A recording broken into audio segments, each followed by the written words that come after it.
नमस्कार दोस्तों, मैं अखिलेश त्रिवेदी आप सभी का परिश्रम यूट्यूब क्लासेस में स्वागत करता हूँ। जैसा कि आप सभी को पता है, ये एसएससी जीडी की जो सीरीज चलाई जा रही है 20 क्वेश्चनों की, इससे आपको समझ बढ़ रही होगी और इसमें आपको बहुत ज़्यादा सहायता मिल रही होगी। आज देखते हैं, आज ये जो शिफ्ट है हमारी, ये 1/2/2023 की सेकेंड शिफ्ट है और इस सेकेंड शिफ्ट में जो क्वेश्चन पूछे गए हैं वो किस प्रकार से आए थे, इनके बारे में थोड़ा सा देखने का प्रयास करेंगे। आइए, पहला क्वेश्चन है, जनगणना 2011 के अनुसार भारत के किस राज्य में महिला साक्षरता दर सबसे कम है? महिला साक्षरता दर बतानी है आपको। महिला साक्षरता दर सबसे कम है, तो महिला साक्षरता दर सबसे कम कहाँ पर है? तो आप जानते हैं महिला साक्षरता दर सबसे कम है बिहार में। आपके यहाँ जो ये क्वेश्चन आया हुआ था, इसका जो आंसर की आई थी वो गलत आ गई थी, उसमें राजस्थान बता दिया था। आप जानते हैं बिहार में जो साक्षरता दर है वो 50.51% है महिला साक्षरता दर, और राजस्थान की जो है वो 51.12% है। तो बिहार की सबसे कम है और उससे ज़्यादा जो दूसरे नंबर पर सबसे कम है वो राजस्थान की है। आप जानते हैं उत्तर प्रदेश में जो साक्षरता दर है वो 69% है, और आप जानते हैं ये 79 है पुरुषों की और 69 है 59 है महिलाओं की साक्षरता दर। तो ये थोड़ा सा हमको जान लेना है कि साक्षरता दर जो है सबसे ज़्यादा कम कहाँ है? बिहार में। तो हमारा ऑप्शन बिहार सही होगा, जबकि इसका ऑप्शन जो दिया गया था, पेपर में दिया गया था, वो राजस्थान ऑप्शन को सही किया था, जो गलत है। अगला देखते हैं, निम्नलिखित में से किसे भारत का पहला फ्लाइंग सिख कहा जाता है? फ्लाइंग सिख किसे कहा जाता है? आप जानते हैं फ्लाइंग सिख किसके नाम से जानते हैं? मिल्खा सिंह को जानते हैं। आप जानते हैं मिल्खा सिंह। आप 1960 में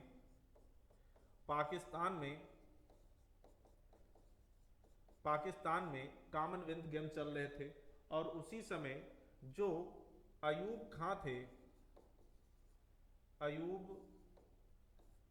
खां के द्वारा, वहाँ के जो जनरल थे, उनके द्वारा यह इनको उपाधि मिली थी, किसकी? फ्लाइंग सिख की। तो आप जानते हैं ये मिल्खा सिंह किससे संबंधित हैं? भारतीय भारतीय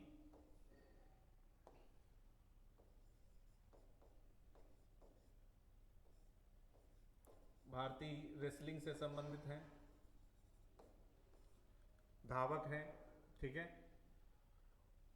मोहिंदर सिंह को आप जानते हैं, ये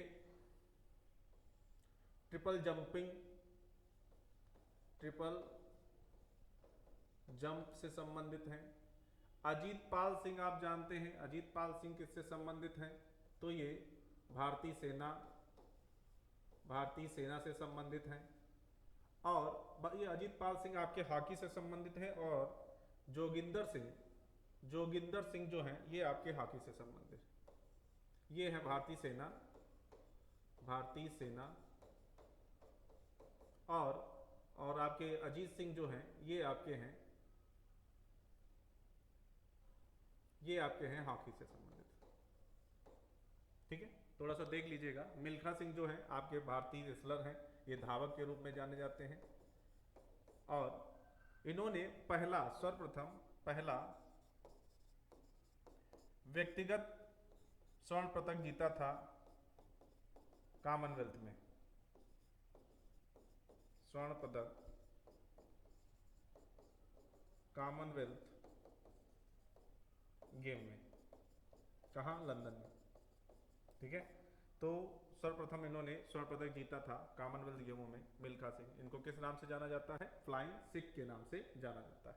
अगला क्वेश्चन देखते हैं, 1950-51 में सकल घरेलू उत्पाद में औद्योगिक क्षेत्र का योगदान लगभग कितना प्रतिशत था? आपको बताना है ये जो सकल घरेलू उत्पाद है, जीडीपी, इसमें जो है औद्योगिक क्षेत्र का योगदान, अब ये आपसे बहुत पुराना पूछ लिया गया 1950 से 51 में।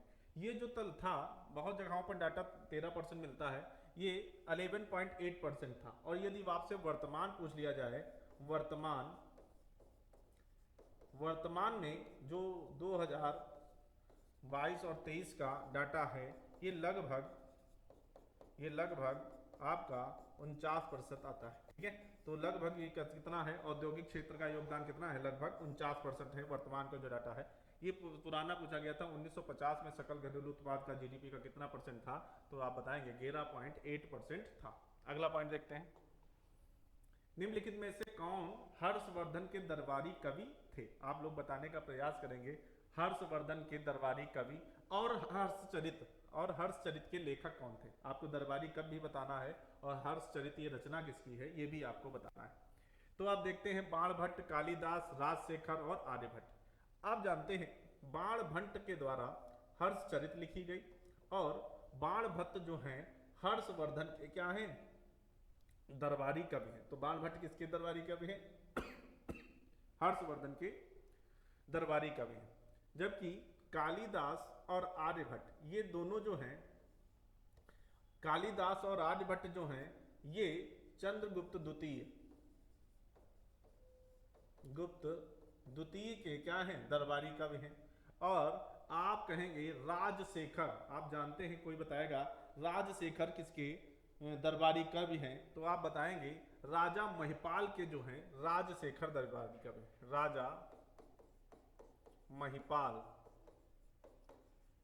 के कौन है, राजशेखर दरबारी कवि। ठीक है, तो ये आप समझ जाएंगे बाणभट्ट किसके दरबारी कवि है, हर्षवर्धन के, और इन्होंने एक रचना लिखी है, हर्षचरित रचना लिखी है। अगला देखते हैं, भारत के संविधान के अनुच्छेद 103 के तहत, अनुच्छेद कौन सा है, 100 का तीसरा पार्ट है, के तहत संसद के किसी भी सदन की बैठक का गठन करने के लिए आवश्यक गणपूर्ति, गणपूर्ति को हम क्या कहते हैं, कोरम के नाम से भी जानते हैं, कोरम, गणपूर्ति सदन के सदस्यों की कुल संख्या का भाग है। तो आप जानते हैं कुल संख्या का भाग 1/10 होता है। कोरम संख्या कितनी है, 1/10। और आप देख लीजिए इसमें से आपका कौन सा ऑप्शन सही हो जाएगा, 1/5वां, 1/10वां, दूसरा वाला ऑप्शन, आधा तिहाई नहीं होगा, ये आपके तीनों ऑप्शन गलत हैं, आपका 1/10वां भाग होगा। अब आप जानते हैं कोरम, कोरम क्या होता है, कोरम होता है, आप जानते हैं जैसे आपसे पूछ लिया जाए कि बताइए लोकसभा में कोरम संख्या कितनी होनी चाहिए, तो आप समझते हैं कोरम होता कितना है, कोरम होता है सदन का 1/10 सदस्य। तो 1/10 सदस्य यदि हम देखें तो लोकसभा में कितने सदस्य हैं, तो आप बताएंगे लोकसभा में प्रेजेंट टाइम में 543 सदस्य हैं। और इसी प्रकार यदि हम देखें राज्यसभा में कितने सदस्य हैं, तो आप बताएंगे 245 सदस्य हैं। यदि हम यहाँ पर दिखाएं तो कोरम कितना होगा, तो 543 का यदि हम लेंगे 1/10 तो कितना आएगा, 54 निकल के आएगा। और 54 मतलब 55 सदस्य क्या निकल के आ जाएंगे, 55 सदस्य जो होंगे ये कोरम होगी। कोरम का मतलब होता है गणपूर्ति, सदन कितने सदस्यों से मिलकर चल सकता है या कितने सदस्यों की बैठक के अनुसार यह सदन चलेगा। तो जब तक 55 सदस्य नहीं होंगे तब तक सदन नहीं चलेगा। यदि 55 सदस्यों से कम है तो क्या कर दिया जाएगा, सदन स्थगित कर दिया जाएगा। इसी प्रकार यदि राज्यसभा से पूछ लिया जाए तो राज्यसभा का कितना लगभग आता है, तो राज्यसभा का 24 पॉइंट मतलब 25 जो आते हैं, 25 सदस्यों के बिना राज्यसभा की बैठकें या राज्यसभा नहीं चल सकता। तो यही होता है कोरम या गणपूर्ति। ठीक है, तो गणपूर्ति या कोरम आप लोग समझ गए होंगे। अगला क्वेश्चन देखते हैं, प्रत्येक 12 वर्ष के बाद मनाया जाने वाला महामस्तकाभिषेक एक त्योहार है। तो ये किसका त्योहार है आपको बताना है। महामस्तकाभिषेक बौद्ध लोगों का है, सिख लोगों का है, हिंदू का है, जैन का है। थोड़ा सा आप बताने का प्रयास करेंगे। महामस्तकाभिषेक आप जानते हैं जैनियों के द्वारा बनाया जाने वाला यह त्योहार है। आप जानते हैं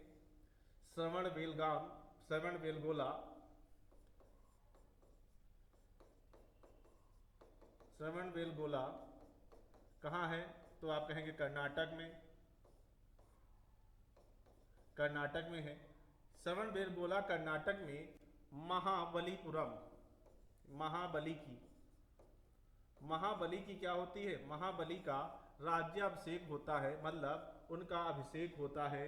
कई प्रकार के मिष्ठानों, पुष्पों आदि के द्वारा इनका क्या किया जाता है, अभिषेक किया जाता है। यह प्रत्येक 12 वर्ष के बाद मनाया जाता है। अभी जो हाल ही में जो आपके यहाँ मनाया गया था वो 2018 में मनाया गया था। और आप समझ रहे हैं अब 12 वर्षों के बाद मनाया जाएगा, और 12 वर्षों के बाद जब मनाया जाएगा तब कब मनाया जाएगा, तब 2030 में मनाया जाएगा। ठीक है, तो थोड़ा सा हमको ये देखना है, महाबली की पूजा होती है, किसकी पूजा होती है, तो आप कहेंगे पूजा किसकी होती है, महाबली का राज्याभिषेक होता है, जी की पूजा होती है। ठीक है, तो आप थोड़ा समझ गए होंगे किससे संबंधित है, जैनियों से संबंधित है। नेक्स्ट क्वेश्चन देखते हैं, कौशल भारत मिशन को किसके प्रमुख कार्यक्रम के तहत लॉन्च किया गया था, तो बताना है कौन सा ऐसा प्रमुख कार्यक्रम था जिसके तहत लॉन्च किया गया था। यह मंत्रालय कौन सा था आपको बताना है, वाणिज्य एवं उद्योग मंत्रालय, श्रम एवं रोजगार मंत्रालय, कौशल विकास और उद्यमशीलता मंत्रालय, सूचना एवं प्रसारण मंत्रालय। तो आप लोग बताने का प्रयास करेंगे कौशल विकास और कौशल भारत मिशन को किस मंत्रालय के प्रमुख कार्यक्रम द्वारा इसको लॉन्च किया गया था, तो इसका ऑप्शन नंबर तीसरा सही होगा, कौशल विकास और उद्यमशीलता मंत्रालय। आप जानते हैं कौशल मिशन कब प्रारंभ किया गया, आप बताएंगे 2015 में इसकी स्टार्टिंग की गई। और आप जानते हैं कौशल भारत मिशन क्या है, कौशल भारत के तहत भारत के जो लोग हैं, जो बेरोजगार लोग हैं, इनको कौशल प्रशिक्षण दिया जाता है, और उसमें उनके प्रशिक्षण के तहत ही उनको क्या दी जाती है, नौकरी प्रदान की जाती है। आप जानते हैं प्रथम प्रयास में 40 करोड़ को यह प्रशिक्षण दिया जा चुका है, और इसके आगे भी इसकी क्या चल रही है, योजनाएं चल रही हैं। तो कौशल विकास उद्यमशीलता मंत्रालय द्वारा यह कार्यक्रम के तहत इसको लॉन्च किया गया था। कब लॉन्च किया गया था, आप जानते हैं 2015 से भारत में स्टार्ट है। अगला देखते हैं भैया क्वेश्चन, रुक्मणी देवी अरुणडेल ने किस नृत्य शैली में विभिन्न पुरस्कार जीते हैं। एक बहुत बड़ी नृत्यिकाएं हैं ये, और इन्होंने भारतनाट्यम में बहुत सारे क्या किए हैं, पुरस्कार जीते हैं, और भी नृत्यों में इन्होंने बहुत सारे पुरस्कार जीते हैं, लेकिन भारतनाट्यम में इनका बहुत ज़्यादा क्या रहा है, इनका योगदान रहा है। तो भारतनाट्यम में आप जानते हैं कहाँ का है ये, भारतनाट्यम कहाँ का है, तो आप बताएंगे भारतनाट्यम तमिलनाडु का है, तमिलनाडु का शास्त्रीय नृत्य है। इसी प्रकार कथकली पूछ लिया जाएगा तो आप बताएंगे कथकली कहाँ का है, केरल का, हाँ बहुत सही, केरल का है। कथक कहाँ का है, उत्तर प्रदेश। और लावणी कहाँ का है, महाराष्ट्र, कहाँ का है, महाराष्ट्र का है। ठीक है, तो आप ये सभी जानते होंगे। तो रुक्मणी देवी अरुणडेल किससे नृत्य शैली से संबंधित हैं, भरतनाट्यम से संबंधित है।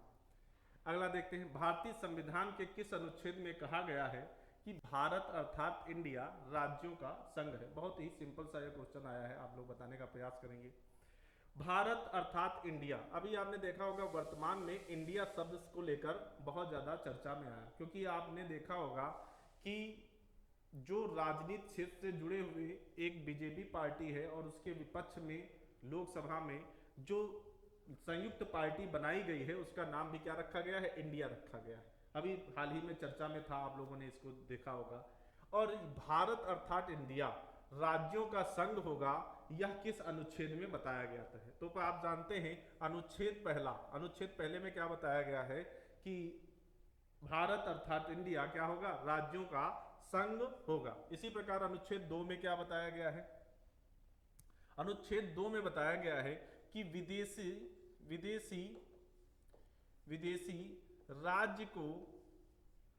राज्य को संसद भारत में मिला सकती है। किसी भी विदेशी राज्य को राज्य को संसद भारत में क्या कर सकती है, मिला सकती है। तो ये किसमें बताया गया है, अनुच्छेद 2 में बताया गया है। और आप जानते हैं अनुच्छेद 1 से 4 तक जो है भाग 1 है, और भाग 1 में क्या बताया गया है, भारत और उसके राज्य, संघ एवं उसके राज्य क्षेत्र। ठीक है, अगला देखते हैं अनुच्छेद 11 में क्या बताया गया है। अनुच्छेद 11 में बताया गया है संसद जो है, संसद नागरिकता संबंधी कानून बना सकती है। किसके संबंधी, नागरिकता संबंधी कानून बना सकती है।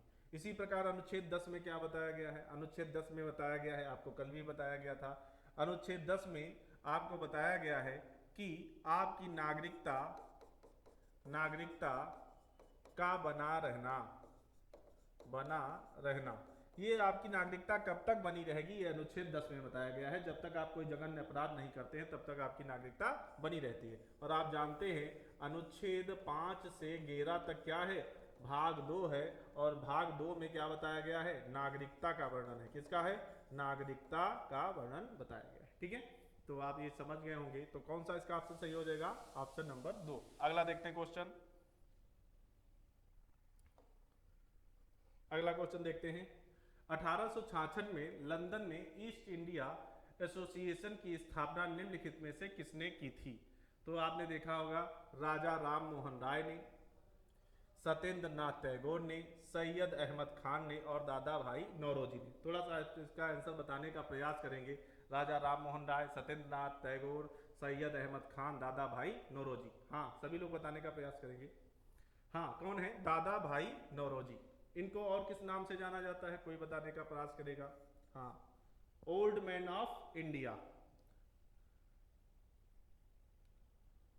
Great old man of India.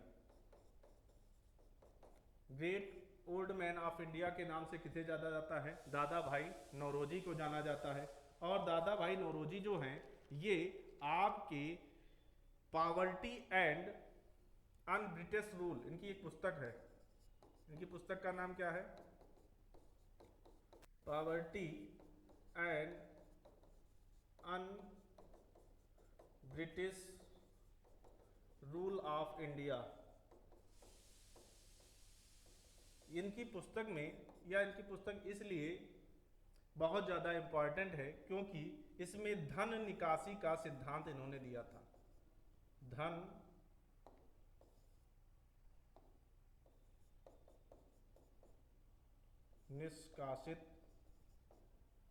निष्कासन का सिद्धांत। आपसे डायरेक्ट क्वेश्चन पूछ लिया जाता है कि धन निष्कासन का सिद्धांत किसके द्वारा दिया गया था, तो दादा भाई नौरोजी के द्वारा। किस पुस्तक में दिया था, poverty and un British rule of India में दिया है। और इनको किस नाम से जाना जाता है, great old man of India के नाम से जाना जाता है। और इन्होंने 1866 ईस्वी में लंदन में ईस्ट इंडिया एसोसिएशन की स्थापना की थी। ठीक है, आगे देखते हैं। भारत के किस केंद्रीय मंत्री ने नवंबर 2022 में भारत अंतर्राष्ट्रीय व्यापार मेले में खादी इंडिया पवेलियन का उद्घाटन किया था। ये थोड़ा सा पुराना क्वेश्चन आ गया है, ये करंट अफेयर से जुड़ा हुआ क्वेश्चन है। इसको किसने किया था, नारायण राणे ने किया था। ये महाराष्ट्र से संबंधित हैं। ठीक है, आप निर्मला सीतारमण को जानते होंगे, ये हमारे यहाँ क्या है, वित्त मंत्री हैं। वित्त मंत्री। आप जानते हैं भारत की प्रथम पूर्णकालिक महिला वित्त मंत्री कौन है, भारत की प्रथम पूर्णकालिक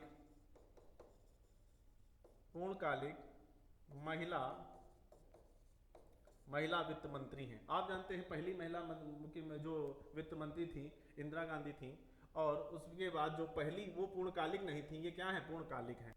आप जानते हैं सुब्रमण्यम जयशंकर, इनको भी आप जानते होंगे, इनका एस जयशंकर के नाम से आप लोग जानते होंगे। और ये क्या है, एस जयशंकर क्या है, आप जानते हैं ये विदेश मंत्री। किरण रिजिजू आप जानते हैं पृथ्वी विज्ञान के कैबिनेट मंत्री हैं, ठीक है। तो इसका जो सही आंसर हो जाएगा वो कौन सा हो जाएगा, नारायण राणे। अगला देखते हैं। भारत में हरित क्रांति का नेतृत्व निम्न में से किसने किया था, हरित क्रांति। आप जानते हैं जो भारत में हरित क्रांति का नेतृत्व किया था वो आपके एम.एस. स्वामीनाथन ने किया था, जबकि नॉर्मन बोरलॉग को विश्व में हरित क्रांति का जनक कहा जाता है। और आप जानते हैं जो भारत में हरित क्रांति का उदय हुआ था वो कब हुआ था, 1979, 76 और 78 के समय में हुआ था हरित क्रांति। और आप जानते हैं ये कौन सी पंचवर्षीय योजना चल रही थी, कौन सा 5 ईयर प्लान चल रहा था, तो ये तीसरी पंचवर्षीय योजना चल रही थी जिसके तहत यह हुआ था। आप जानते हैं हरित क्रांति से क्या प्रभाव हुआ, प्रभाव क्या क्या पड़े, तो आप जानते हैं जो हमारे यहाँ जो उत्पादन था, उत्पादन किन दो फसलों में, गेहूं और चावल में उत्पादन बहुत ही ज़्यादा हुआ। गेहूं में लगभग 500% उत्पादन हुआ, जबकि चावल में लगभग 200% का उत्पादन बढ़ गया। ठीक है, तो ये हरित क्रांति का प्रभाव था। आप जानते हैं उत्पादन में गेहूं के बौने किस्म की प्रजाति का क्या किया गया था, प्रजाति की खोज की गई थी, जिससे हरित क्रांति में क्या आ गई थी, हरित क्रांति में एक बहुत बड़ा क्या आ गया था, प्रभाव आ गया था। ठीक है, अगला देखते हैं क्वेश्चन। मुकाबले को समाप्त घोषित करने के लिए एक फील्ड स्टाइल पहलवान के पास अपने प्रतिद्वंदी के विरुद्ध कितने अंक होने चाहिए। मुकाबले को समाप्त घोषित करने के लिए एक फ्री स्टाइल पहलवान आप समझ रहे होंगे कुश्ती से संबंधित है, के पास अपने प्रतिद्वंदी के विरुद्ध कितने अंक होने चाहिए। बस इसको थोड़ा सा समझ लेना है क्वेश्चन को। इसमें यह बताया गया है कि मुकाबला जब समाप्त होने की घोषणा होती है, जब कोई दो व्यक्ति कुश्ती लड़ रहे होते हैं, जब कोई दो फाइटर कुश्ती लड़ रहे होते हैं, तो मुकाबले को समाप्त घोषित करने के लिए एक फ्री स्टाइल पहलवान के पास अपने प्रतिद्वंदी के विरुद्ध कितने अंक होने चाहिए, कितने अंक हों कि वो अपने प्रतिद्वंदी को हरा सके। तो इसमें आपको बताना है 10 होने चाहिए, 8 होने चाहिए, 14 होने चाहिए, 12 होने चाहिए। तो यहाँ पर ऑप्शन 10 सही हो जाएगा। आपको खेलों से संबंधित और भी जानकारियां लेनी है, जैसे इस प्रकार से क्वेश्चन भी आपके बन रहे हैं। इससे हमको ये समझ लेना है कि हमको जो खेल हैं उसके अंदर की भी जानकारियां प्राप्त करनी है, और वहां से भी क्वेश्चन इस प्रकार से बन सकते हैं। तो इसका सही आंसर क्या हो जाएगा, 10 हो जाएगा। अगला क्वेश्चन देखते हैं। उत्तर पूर्वी पवनें कहां से उत्पन्न होती हैं। तो आपको बताना है उत्तर पूर्वी पवनें कहां से उत्पन्न होती है। उत्तरी गोलार्ध के उष्णकटिबंधीय या निम्न दबाव कटिबंध से, दक्षिणी गोलार्ध के उष्णकटिबंधीय या उच्च दाब कटिबंध से, उत्तरी गोलार्ध के उपोष्ण कटिबंध या उच्च दाब कटिबंध से, दक्षिणी गोलार्ध के उपोष्ण कटिबंध या उच्च दाब कटिबंध से। तो आप देखेंगे तो ये जो उत्तरी गोलार्ध के उपोष्ण कटिबंधी उच्च दाब है, यह इसका आंसर सही हो जाएगा। इसको थोड़ा सा हमको समझ लेना है कि कैसे होता है। ये है पृथ्वी, और इस पृथ्वी पर आपको ये देखना है, ये 0 डिग्री क्या है, अक्षांशी रेखा है। ये 0 डिग्री अक्षांशी रेखा है। ये 0 डिग्री अक्षांशी रेखा, और ये है 23.5 डिग्री दक्षिणी अक्षांशी रेखा, और ये है 23.5 डिग्री उत्तरी अक्षांशी रेखा। आप उत्तरी अक्षांशी रेखा को कर्क रेखा के नाम से भी जानते हैं, और दक्षिणी अक्षांशी रेखा को आप मकर रेखा के नाम से भी जानते हैं। तो ये दो रेखाओं, अब यहाँ के बीच का जो क्षेत्र है इसे कटिबंध कहा जाता है। पहले तो आप समझ लीजिए किन्हीं दो रेखाओं के मध्य ऐसा क्षेत्र जहां पर एक जैसी जलवायु पाई जाती है उसे कहा जाता है कटिबंध। और ये कटिबंध कौन सा है, क्योंकि सूर्य जो अपनी परिक्रमा करता है वो कहां से कहां तक करता है, मकर रेखा से कर्क रेखा तक करता है। तो बस ये हमको समझना है, मकर रेखा से कर्क रेखा तक ये टहल रहा है सूर्य, और यहीं पर क्या होगा, यहीं पर गर्मी ज्यादा होगी, इसीलिए यहाँ पर उष्ण कटिबंधीय जलवायु पाई जाती है। अब भारत जो है भारत हमारा जानते हैं कि कर्क रेखा पर बसा हुआ है। कर्क रेखा जो है भारत के को 2 भागों में डिवाइड करती है, भारत के बीचों बीच से होकर निकलती है, और ये कर्क रेखा पर भारत बसा हुआ है। और भारत जो है, ये जो भारत है, ये भारत में जो पवनें चलती हैं उत्तर पूर्वी, अब भारत का उत्तर पूर्वी ये देखिए पूरब हो गया, ये पश्चिम हो गया, ये उत्तर है और ये दक्षिण है, और उत्तर पूरब ये हुआ। यहां से चलने वाली पवनें जो होती हैं कहां से उत्पन्न होती हैं, तो ये कहां से उत्पन्न होंगी, उत्तरी गोलार्ध से। तो ये उत्तरी गोलार्ध है भैया, ये आप समझ रहे होंगे, ये है उत्तरी गोलार्ध और ये है दक्षिणी गोलार्ध। ये दक्षिणी गोलार्ध है, ये उत्तरी गोलार्ध है। उत्तरी गोलार्ध के उपोष्ण कटिबंधी बंद उच्च। अब उपोष्ण कटिबंध क्या होता है आप देख लीजिएगा, हमने अभी बताया आपको कि ये भारत है, यहां तक जो 23 डिग्री तक है ये कौन सा है, उष्ण कटिबंध। इसके ऊपर है ये 66 से 66.5 डिग्री है, इसे हम आर्कटिक रेखा भी कहते हैं। आर्कटिक वृत्त भी कहते हैं। और ये जो है ये है अंटार्कटिक, अंटार्कटिक वृत्त। ये आर्कटिक है, ये अंटार्कटिक है। तो ये अभी 66.5 डिग्री कौन सा है, दक्षिणी है। तो आप देखते हैं ये बीच वाला है शीतोष्ण, शीतोष्ण है, और ये नीचे वाला भी शीतोष्ण है। इसके बाद शीत आता है, ऊपर भी शीत है, ठीक है।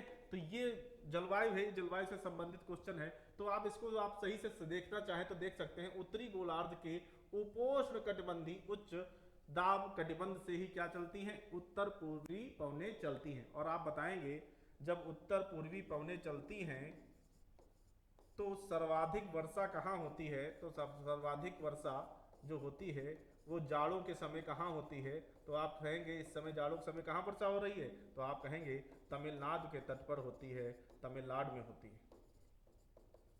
तो इन उत्तर पूर्वी जो मानसून होता है इससे जो बरसात होती है वो कहाँ होती है, तमिलनाडु में होती है। कब होती है, नवंबर दिसंबर जनवरी के बीच में होती है, जाड़ों के समय में होती है। और ये किस प्रकार की पवनें चलती हैं तब होती है, तो उत्तर पूर्वी पवनें चलती हैं तब होती है। अगला क्वेश्चन देखते हैं, नाइट्रोजन का परमाणु द्रव्यमान कितना होता है। आप जानते हैं परमाणु द्रव्यमान के बारे में, ये तो बहुत सरल क्वेश्चन आ गया था। ये कितना होता है, 14 होता है। अगला देखते हैं, असम का सत्रिया नृत्य से प्रेरित है।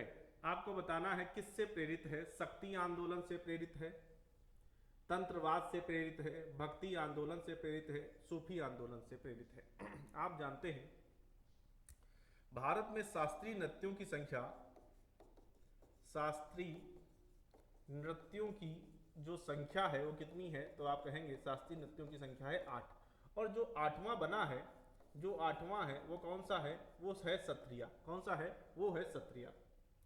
कौन सा है, सत्रिया। और ये जो सत्रिया है ये कहाँ का है नृत्य, ये है असम का।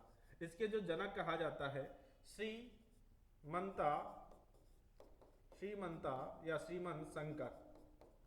श्रीमंत शंकर जो है इसके प्रेरता कहे जाते हैं, जो इनके रचनाकार कहे जाते हैं, इनके जनक कहे जाते हैं। और यह किससे संबंधित है, तो यह भक्ति आंदोलन से संबंधित है। किससे संबंधित है, भक्ति आंदोलन से संबंधित है। तो शास्त्रीय नृत्यों की संख्या 8 है, सत्रिया 8वां नृत्य है, असम का है।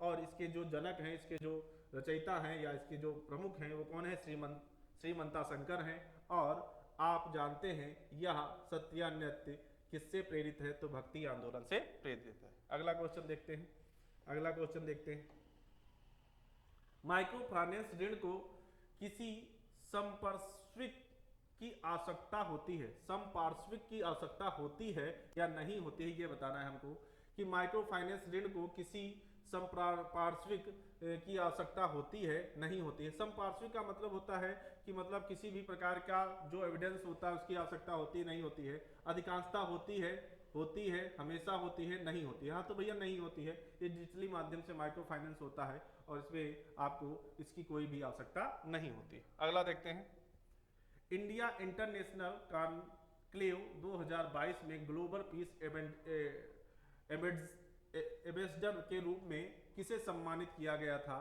तो आदेश गिंगोदिया, आंचल कुमार श्रीवास्तव, अंकित शर्मा और बबीता सिंह। तो आपको बताना है इसमें से कौन सा आंसर होगा, ठीक है। तो कौन सा होगा, आदेश गिंगोदिया, ठीक है, आदेश गिंगोदिया। अगला देखते हैं, निम्नलिखित में से कौन सा जीवाणु संक्रमण का एक लक्षण है, तो आपको बताना है संक्रमण। आप जानते हैं हृदय रोग कोई भी संक्रमण से नहीं होता है, फ्रैक्चर भी आपके होता है तो भी कोई संक्रमण से नहीं होता है, और दिल का दौरा पड़ता है ये भी कोई संक्रमण से नहीं होता है। संक्रमण से होने वाला कौन सा रोग है, बुखार है। अगला देखते हैं, विषम का चयन करें, विषम का चयन करें, किससे संबंधित है, संकेत दिया है कृषि प्रक्रियाओं से जो संबंधित है और इसमें आपको विषम चुनना है।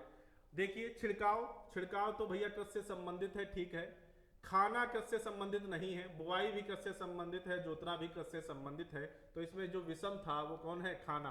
खाना क्या है, ये कृषि से संबंधित नहीं है। हाँ कृषि से जो उपज हमसे प्राप्त होती है उससे हमको भोजन प्राप्त होता है, हाँ वो ठीक है, लेकिन जो खाना है ये कृषि से संबंधित नहीं है, यही विषम है, ठीक है। तो ये हो जाएगा इसका दूसरा वाला ऑप्शन, ठीक है। तो आप समझ गए होंगे ये 20 क्वेश्चनों के माध्यम से कि किस प्रकार से क्वेश्चन दूसरी शिफ्ट में भी आए थे। तो हमको थोड़ा सा इस चीज़ों को जानने की जरूरत है कि क्वेश्चन कहाँ से उठ रहा है, क्या क्या चीज़ें पूछी जा रही हैं और इससे संबंधित और क्या क्वेश्चन बन सकते हैं, इसके बारे में हमको देखना है। इसका तीसरा जो शिफ्ट होगा वो जल्द ही आपके सामने प्रस्तुत कर दिया जाएगा। आप मेहनत करते रहें और वीडियो को लाइक करें, शेयर करें और थोड़ा सा प्रोत्साहन अपना दें, जिससे हम लोग और आगे इससे अच्छे वीडियो बना भी सकें। ठीक है, तब तक नमस्कार।